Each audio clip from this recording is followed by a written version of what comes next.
internautas, estamos de volta depois de algum tempo com mais uma edição do Conexão UFOB. E dessa vez para falar de uma coisa que todos nós fazemos o tempo inteiro, que é nos comunicar. Mas será que nós estamos nos comunicando da maneira correta? Ou nós estamos praticando uma comunicação violenta? Você aí de casa, quem já não criou algum tipo de peleja, né, no Instagram, no WhatsApp, por desentendimento pela forma como você se expressa? Então, para falar um pouco da comunicação não violenta, a gente está aqui com Taina Meirelles, que é especialista no assunto. E aí, primeira coisa que a gente precisa saber é, afinal, o que é uma comunicação violenta? Violenta. É, a comunicação violenta. Pronto. Bom, a comunicação, né, que a gente chama assim, o oposto, né, a violenta, seria a comunicação habitual, que a gente usa no nosso dia a dia, né? Que é uma comunicação onde a gente não dá espaço para escutar o outro, né? Então, por exemplo, você começa a me contar alguma coisa e eu, de imediato, já quero solucionar a sua vida, né? Ou já quero te dar um conselho, ou então eu começo a falar de mim, eu estou sempre, na verdade, eu não estou escutando, eu estou ouvindo para responder. Então, essa é a primeira característica de uma comunicação violenta, né? Ou seja, é o que eu estou fazendo agora, interrompendo, né, a sua fala. Então, assim, porque muitas vezes as pessoas confundem uma comunicação não violenta com uma comunicação que é baseada numa pessoa ser doce, Isso. fofinha, mas Exato. não tem nada a ver com isso, então. Não tem a ver com isso diretamente. As pessoas acham isso mesmo, assim, comunicação não violenta, eu vou ficar zen, né? Eu vou ficar meditando. Não tem a ver com isso, né? Tem a ver com uma comunicação onde eu dou espaço para a comunicação. Então, eu costumo trabalhar muito isso, digo, respira, olha, o que o outro está realmente falando, né? Então, tem a ver com essa escuta, como eu estava te contando, e tem a ver também com outro aspecto da comunicação, que é o se expressar, né? Porque eu digo que a gente não sabe nem escutar o outro, nem se expressar. Então, como é que a gente costuma se expressar? Eu mando uma mensagem para você, né? E eu acho que você entendeu a minha mensagem. E a mensagem dada não é uma mensagem recebida. Então, eu não checo se você entendeu. Então, a gente entra naqueles conflitos de... eu já disse isso várias vezes, Danilo, né? Por exemplo, digamos que eu trabalhasse aqui com você. Então, eu peço para você fazer algum tipo de, né, de trabalho e tal. Danilo, tem que entregar. Você já fez, Danilo, aquele trabalho? E você não sabe exatamente o que é, para quando é, Meus como estagiários é. sabem bem disso, né? Né? É uma comunicação para os meus estagiários, né? Eu falo muitas vezes a mesma coisa. Isso. Significa que a mensagem não está chegando. Pelo menos não como a gente gostaria, né? Então, a gente precisa trabalhar esses dois aspectos. Tanto aprender a escutar, dar um espaço aqui, escutar realmente antes de responder. Né? Então, não escutar para responder, escutar mesmo, para compreender e depois responder, né? E tem a ver com aprender a se expressar melhor. Ou seja, aí se expressar melhor tem a ver com aprender a dizer aquilo que você realmente quer do outro. Ou seja, ser sincero. Ser sincero, ser honesto, né? A gente costuma falar que CNV, que é a sigla para comunicação não violenta, é uma linguagem de conexão, né? É uma linguagem de verdade. Então, eu quero falar por exemplo, eu estou precisando desse trabalho e tal. Por que eu preciso disso para amanhã? Por que essa urgência? O que está por trás disso? Então, digamos, se a gente não entregar isso amanhã, vou prejudicar um outro trabalho, vou prejudicar um evento que está sendo produzido aqui, né, pela Ascom, etc. Então, eu preciso dizer tudo isso para outra pessoa para que ela entenda a urgência do trabalho. Porque se eu digo para o outro simplesmente, você tem que fazer isso até amanhã, como é que você reage se eu fosse aqui sua chefe, eu digo isso para você? Danilo, tem que entregar amanhã. Como é que você se sente? Você conecta com o meu pedido do trabalho? Não conecta. Não conecta. Você conecta com o quê? Conte aí. Não conecta, assim... As pessoas geralmente não gostam de receber ordens. Não né? gosta, exato. Então... Você conecta com a ordem. Você não conecta com o que tá, o conteúdo da mensagem. Por isso que a mensagem não chega. Você fica pensando que eu tô te dando uma ordem e aí você reage a isso. E você não quer fazer, não quer entregar. Vendo, então, que a comunicação não violenta, ela meio que cria um embate com o jornalismo, né? Que o jornalismo é só pergunta, né? Você não deixa a pessoa falar uma coisa, você já emenda uma pergunta, não para de perguntar. Já no caso da comunicação não violenta, você precisa ouvir a pessoa sem interrompê-la, né? Assim, de maneira geral, no primeiro momento, para saber o que é que ela quer e tal. Mas você pode até perguntar, mas umas perguntas, eu costumo falar que são perguntas de checagem. Então você vai checando se você está compreendendo a mensagem. Você começou, por exemplo, eu te fiz uma primeira pergunta, você começa a responder e eu vou, é uma dança, né? São perguntas de checagem se eu estou compreendendo aquilo. Não são perguntas de curiosidade, eu não saio do assunto. Normalmente no nosso diálogo, nas nossas conversas, eu vou emendando perguntas e tal, que saem totalmente do tema, né, do assunto. E que acabam levando a conversa, né, a se centrar em si mesmo, né? Exatamente. Geralmente. E aí eu faço agora um questionamento, que eu imagino que as pessoas que estão assistindo também devem ter. Aí eu falo, meu Deus, como é que eu vou fazer para mudar toda a comunicação que eu fiz até hoje para que ela não seja uma comunicação violenta? Já que toda a base dos nossos relacionamentos, né, com familiares, com colegas, né, e com as pessoas de maneira geral, ela é baseada nesse diálogo e esse diálogo muitas vezes acaba interrompendo essa escuta, né? Exato, nesse diálogo onde eu costumo dizer que parece uma guerra para ver quem fala mais, né? Ou quem fala. Né? Eu falo, você fala por cima, eu falo, você fala por cima, né? E, por exemplo, não só no trabalho, mas nas relações mais próximas, né? Somos amigos, saímos, sei lá, vamos tomar uma cerveja e conversar. Eu começo a contar, a gente não se vê há um tempão. Eu falo assim, ai, Danilo, meu trabalho tá chato. Nossa, tem um colega de trabalho difícil e tal. Aí você, de imediato, diz o quê? Nossa, meu trabalho também, não aguento mais meus estagiários. Eu tenho Não, adoro meus estagiários. Né? São ótimos meus estagiários. Né? Ou, por exemplo, isso. E aí diz assim, você tem esse problema? Eu não tenho. Pode ser o que for, mas assim... Os estagiários e os ex-estagiários também. E os ex também. Mas você percebe, Jame, que eu falei de mim, comecei a falar do meu trabalho, você emenda falando do seu. E aí eu tento tomar de novo a palavra e digo, sim, mas eu tava dizendo aqui e tal. Aí a gente fica nessa briga e a gente nem percebe. Quer dizer, não necessariamente se instaura um conflito na relação. Pode ser que isso aconteça, depende do contexto. Mas normalmente uma conversa de dia a dia tá nesse lugar. É o conflito da conversa, né? Então, como mudar isso, né? Então, por isso que eu falei, a primeira coisa é dar uma acalmada, dar uma respirada para ouvir. Então, isso, o outro começou a dizer, eu tenho essa questão, tudo bom, Daniela? Nunca mais eu te vi e tal. Poxa, eu tô passando esse trabalho. É mesmo, tal. E vai ouvindo. Porque às vezes, com calma, às vezes a pessoa só quer dar soltar um pouco aquilo, desabafar, a gente acha que toda conversa, quando a pessoa fala com a gente acha que tem que responder para o outro achar que a gente está interessado no que ele está dizendo. Isso é um equívoco. A gente não é assim, na verdade. Não, tá vendo, gente? Quando alguém for conversar com você, não interrompa. É bom exercitar o silêncio, a escuta. E esse silêncio, mas principalmente a questão não é só não falar, né? Mas é estar conectado, estar atento. Atenção é uma palavra muito importante durante a comunicação, a interação. Então, se você começa a dizer, eu falando ou não falando, se eu tô aqui, ó, tô te olhando, né, Danilo? Tô olhando nos olhos, tô aqui. O meu corpo diz que eu tô te entendendo, né? E aí você vai sentindo o que é que cria essa conexão. Confiança, né? Confiança. E aí a pessoa vai falando e o diálogo vai fluindo, né? Assim, você acha possível, por exemplo, muita gente fala assim, não, eu só consigo confiar numa pessoa se olhar olho no olho, pá. Você acha que é possível uma pessoa, mesmo conversando sem olhar no olho, ter essa confiança, passar essa confiança? Sim. Ou é uma questão apenas de visual? Eu tenho que olhar para o seu olho, senão eu não confio? Não, a questão é que a pessoa sinta a sua presença e a sua atenção. Tem gente que tem mais essa dificuldade, como você falou, né? Assim, eu não conheço a pessoa, às vezes não tenho intimidade. Porque o olhar no olho, a gente perdeu tanto costume de fazer isso, né? E hoje cada vez menos, né? Que a gente passa a maior parte do tempo com os olhos em telas, né? Exato. Seja tela de smartphone, tela de televisão, tela de computador. Exato. E assim, o grande desafio é justamente esse, né? A atenção.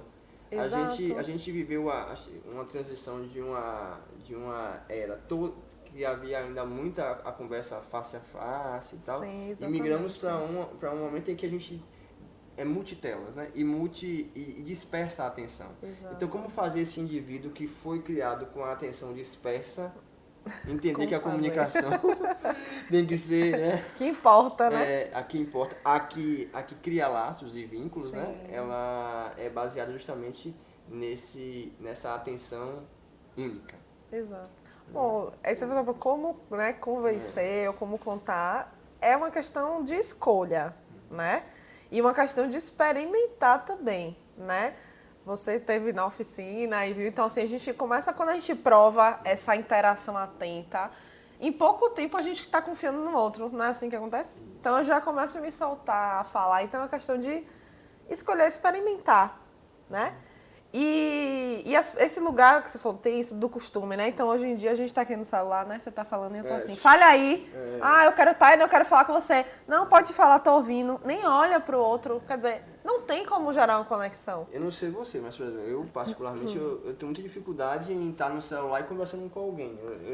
Minha atenção, né? Ou eu tô conversando no celular, ou eu tô... às vezes eu tô com a pessoa ali, ela tá falando e eu não tô entendendo nada. Tá entendendo nada. Mas eu tô ali, Exato, isso mesmo, exatamente. Ou então, faz, sim, não. Exato. E eu, né, até você falou isso, foi bem interessante. Às vezes tem pessoas que falam assim, mas eu não tenho tempo e só tenho aquele tempo com aquela pessoa de dar atenção, de parar o que eu tô fazendo. Eu digo, mas aí, qual é, né? O que acontece? Você tá aqui falando, às vezes eu tô te olhando, você tá falando e eu tô, tá bom, Danilo, e minha cabeça tá em outro lugar. Então, a atenção, como você falou, não é só o olhar, tá? É realmente, eu falo assim, nossa cabeça realmente não para, né? É muita coisa, muita ideia e julgamentos que estão o tempo todo aqui enquanto eu estou interagindo. Esse é outro tema importante que a gente falar. É importante. Né? Aí, lidar com os julgamentos que nós fazemos o tempo inteiro e as histórias, como você mesma falou, que nós criamos, né? Já falo disso. Então, assim, no momento da interação, eu preciso dar suspender um pouco esse julgamento, colocar ele aqui de lado. Eu costumo falar mesmo, bota na prateleira aqui.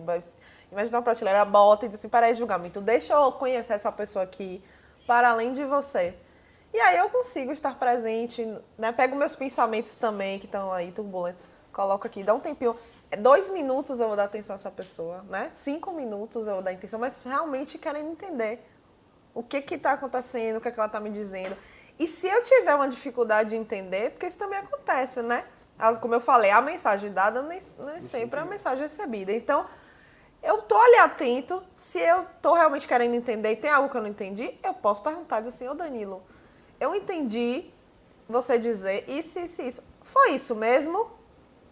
Eu tô mostrando pra você desse jeito, né, que eu quero entender. Porque ela acha que essa repetição acaba gerando um estresse, porque você está tendo que repetir o que você falou. Mas, na verdade, em algumas situações, ela é muito importante, né? Muito importante. O reforço para que a pessoa entenda.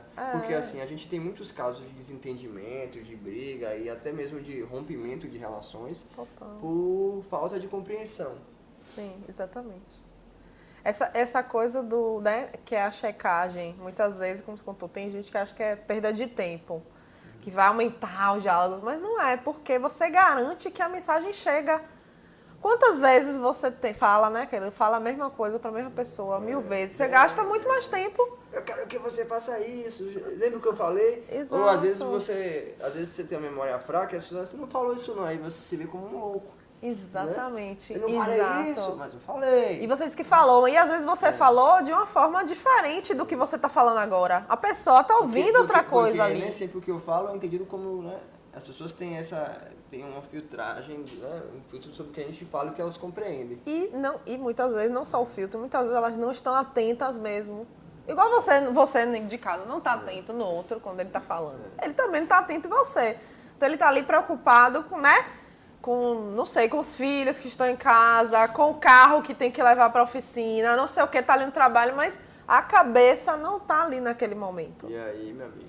Né? Então é sobre fazer esse recorte, esperar, respirar, estar presente, checar se você entendeu se é isso mesmo, não é, né? Esse é um dos aspectos, né, da comunicação não violenta, que é algo extremamente amplo aí. E os julgamentos? A gente vive para duas coisas, né, basicamente. Nosso modus operandi do ser humano. Julgar Sim. Ju- julgar o outro e... O segundo eu me esqueci, mas vamos falar do julgamento. Eu pensei tanto que... A julgar e criar histórias. E criar a história. É, Que, na verdade... Vamos dar um exemplo, por exemplo, das histórias que a gente cria. Pronto, vou Vamos dar um um exemplo. E aí você falou que são duas coisas, mas na verdade, julgar e criar histórias estão no mesmo lugar, a mesma coisa. Vou dar um exemplo, que é um exemplo muito simples, todo mundo entende. Você trabalha, né? Tem aqueles colegas de trabalho, e você tem, né, daquela relação, fala todo dia, né? A pessoa chegou, cumprimenta, conversa, tem uma boa relação. Um belo dia chega um desses colegas seus e não fala com você, não te dá bom dia. A importância do bom dia. Passou direto ou sentou lá na mesa e tal. Qual é a primeira coisa que vem na sua cabeça?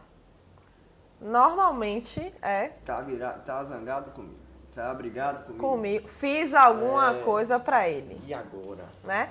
Então, normalmente, nosso primeiro pensamento é um pensamento que está associado à nossa linguagem, ao julgar, que é um pensamento de culpa, assim. O que é que eu fiz para essa pessoa? Esse é o primeiro. Então, quando eu faço essa pergunta, né, a mim mesmo, eu já estou conectado com a história. Você percebe? Então, eu estou assim, eu fiz algo, devo ter feito alguma coisa ontem, que eu nem sei o que foi, não lembro, mas aí ficou chateada. Aí já... Tô errado, fiz merda. Aí você começa, e aí começa a imaginar o que foi que você fez, começa a criar a história, cria um enredo super coerente na sua cabeça que justifica o seu amigo não ter falado com você naquele dia, o seu colega de trabalho não ter falado com você naquele dia, né? Então isso está conectado à história. Dificilmente vem na nossa cabeça, né? Às vezes vem no segundo momento, o pensamento de, nossa, essa pessoa hoje parece que não está muito bem, porque é uma pessoa que normalmente cumprimenta. Hoje não falou comigo. Hoje não falou comigo. Não é comigo, entendeu? É ele que não está bem. O que será que aconteceu? E aí eu digo, se você se importa o suficiente, você pode checar. Então você pode chegar lá e dizer, olha, eu percebi que você hoje não cumprimentou e tal. E isso me levantou a suspeita de que você pode não estar legal, que aconteceu alguma coisa. Eu quero que você saiba que eu vi isso, né? E quero checar se é isso. Se você quiser contar pra mim, qualquer coisa, eu tô ali. E não fique estressado vivendo com a história que tá na sua cabeça, né? E essa história, por isso eu falei, julgamento e história vai no mesmo caminho. Porque essa história de que, ai, eu fiz alguma coisa. Ai, meu Deus, o que é que eu fiz que ele não falou comigo hoje e tal? Tem a ver com o auto-julgamento. Né? Diz assim, eu fiz algo. E o julgamento do outro, pensando que o outro tá te julgando por algo que você fez. E aí eu tô vivendo, a gente vive nesse mundo mesmo dos julgamentos, que é, desculpa, Lanil, que é o que impede as pessoas de dar esse tempo pra conexão. E de olhar no olho, porque às vezes é isso, a pessoa não diz assim, ah, mas eu nem conheci você agora, vou ficar te olhando aqui. Eu fico com medo já do julgamento, eu digo, não, vou ficar olhando, ele vai tá olhando pra minha cara. Tá olhando aqui pra minha sobrancelha, tá vendo, será que ele me achou feia? É assim que a gente funciona. Mas olha que loucura. Você não acha que, por exemplo, essa questão do olhar, de olhar, assim, também não tem a ver com a cultura do nosso país, por exemplo? Eu falo por uma experiência própria. Quando na época que eu estudava graduação, eu fiz intercâmbio e vivi um tempo na Espanha. Certo. E lá a relação de olhares é muito diferente da nossa. Então, assim, por exemplo, às vezes quando eu passava na rua, as pessoas me encaravam, eu me sentia mal. Porque a gente não tem aqui no Brasil o costume de encarar ninguém. A gente anda na rua, a gente vê a pessoa, a gente se conhece, fala oi, senão desvia o olhar. Não tem aquela coisa do olho no olho, caminhando e tal. E acho que isso acaba influenciando um pouco essa nossa relação com o olho no olho, né?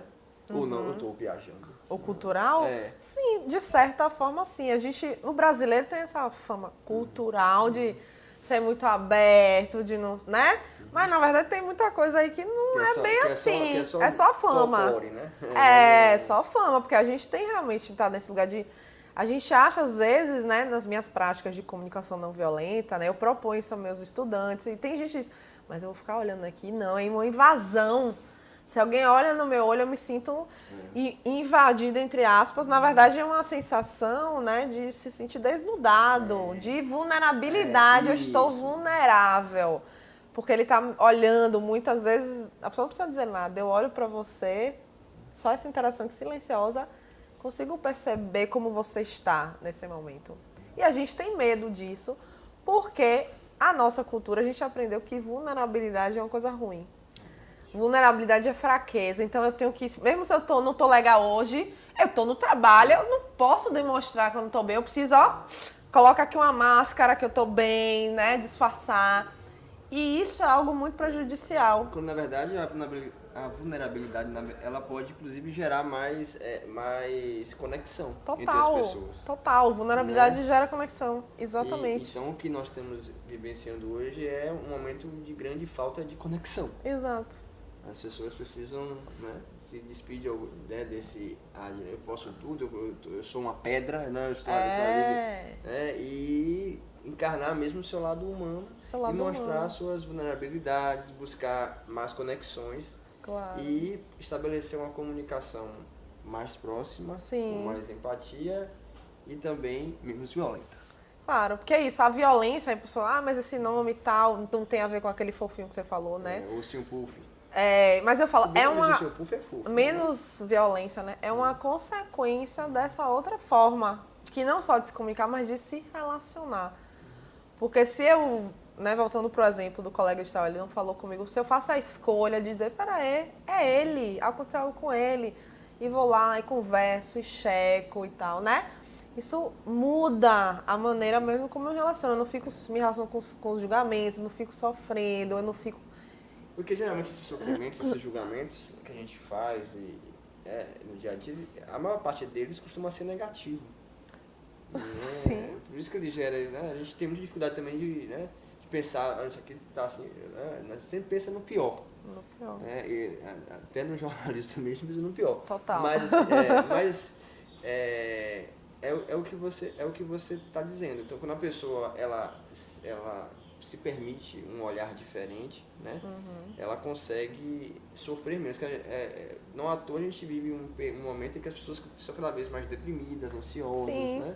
Porque elas não conseguem lidar com os sentimentos que elas mesmas criam. E por que, né, a gente tem mais hoje mesmo? Depressão, né? O mal do século vai aumentar aí e muito mais e tudo. Porque a gente tem essa cultura da vulnerabilidade como fraqueza. E então, pra não ser vulnerável, eu visto uma máscara. E aí eu tô sendo alguém durante boa parte do meu dia, às vezes da minha vida, né? Que eu não sou. Eu tô ali abafando, eu tô engolindo o meu sentimento, eu não tô contando. Isso exige um grande esforço e gasto de energia, né? Por isso que as pessoas estão mentalmente cansadas e abaladas. Exatamente. E leva a esse sofrimento que tá velado ali. Ninguém tá vendo, porque, né? Nossa cultura já é o Instagram, o Facebook, sorrindo, feliz, tudo alegre, tá lindo, maravilhoso, né? Cada mergulho é um flash. Exato. E isso não é real. Esses momentos são reais, sim, mas o outro lado também, né? A gente tem sentimentos, você falou aí dos sentimentos, que é muito importante na comunicação não violenta. Existem os sentimentos, né, entre aspas, bons e ruins. Na CNV a gente gosta de chamar de confortável e desconfortável. Por quê? Todo sentimento pra gente é bom. Né? Por que ele é bom? Porque ele está sinalizando, ele está nos mostrando como estamos. É uma checagem, uma auto-checagem. Peraí, se eu tô triste, ok. Né? Se eu tô com raiva, se eu tô feliz, se eu tô aqui satisfeita. O que meu sentimento quer dizer pra mim? Né? Na CNV, o sentimento é uma mensagem de que algo, né? Como que você tá, o que tá acontecendo por trás do sentimento. Então, o mais importante é a gente olhar para além dos sentimentos, que é o motivo dos sentimentos, que na comunicação não violenta a gente chama de necessidades. Né? Então são dois elementos também importantes. Tem essa coisa que a gente falou, né? A mudança da forma de se relacionar, se conectar, deixar de se conectar a histórias, deixar de se conectar aos julgamentos, né? Estar mais aberto, respirar, ouvir. E aí, o que pode dar suporte pra gente nessa prática são identificar, né, e mudar mesmo a maneira de se relacionar com esses elementos, que é sentir o que eu sinto, o que o outro sente. Eu vou começar a perguntar, eu vou começar a perceber. Se eu cheguei no trabalho, vejo que você é meu colega, tá ali no cantinho, eu digo, Danilo tá triste. E aí, eu posso trazer isso pra comunicação, eu vou lá e vou perguntar, Danilo, você tá triste, né? E essa sensibilidade todos nós temos, né? Todos temos. Então, assim... não é fácil. Sim. Exige um trabalho, porque a gente viveu o tempo inteiro sempre querendo falar, né? A gente brincava, tem um ditado que fala, você tem 2 ouvidos e uma boca. A boca, Mas parece que a gente esquece que tem 2 ouvidos e usa a boca mais que se tivesse 4 ouvidos eu não usaria mais a boca. Mais a boca, provavelmente. Então a gente vive numa sociedade que todos os vínculos são baseados na oralidade. E foi legal você falar isso porque, por exemplo, eu tava falando isso, eu cheguei, você tá no cantinho assim, você tá vendo que isso é um escutar. Não estou escutando com o ouvido, estou escutando com a visão, eu estou escutando com o meu corpo, né? Então, sem nível, é sobre também praticar e você vai desenvolvendo essa sensibilidade, essa percepção sobre outro. Escutar não está só nos ouvidos, né? Então, está muito além disso. E o resto aí eu descobri por que é isso, é assim, por que aquilo tá assim. E isso eu trago para a comunicação. Eu posso perguntar, eu posso checar. Aconteceu alguma coisa? Não tira pedaço perguntar, né? Não tira pedaço. Isso é um elemento muito importante de ver. Checagem. Então você de casa fica com isso. Checar. E das coisas simples, né? Você pede uma ajuda em casa aos filhos. O que eles entenderam? Porque se outro diz, entendi que você quer mandar em mim.